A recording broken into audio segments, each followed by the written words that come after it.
আসসালামু আলাইকুম ওয়া রাহমাতুল্লাহি ওয়া বারাকাতুহু।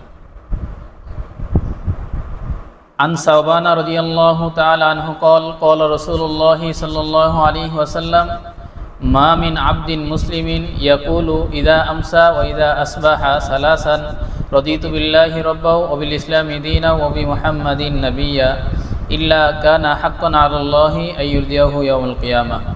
হযরত সাওবান রাদিয়াল্লাহু তাআলা আনহু থেকে হাদিসটি বর্ণিত।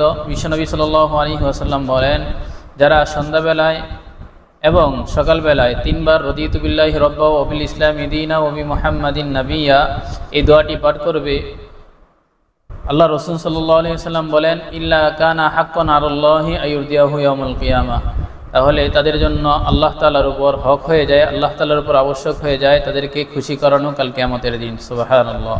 অর্থাৎ তাদেরকে আল্লাহ রাব্বুল আলামিন জান্নাত দান করবেন এবং নিজের দিদার লাভ করার মাধ্যমে তাদেরকে ধন্য করবেন। সুবহানাল্লাহ। তাই আমরা সকলে এই দোয়াটি সকালবেলায় তিনবার এবং সন্ধ্যাবেলায় তিনবার পাঠ করব। আল্লাহ রাব্বুল আলামিন যেন আমাদের সবাইকে এই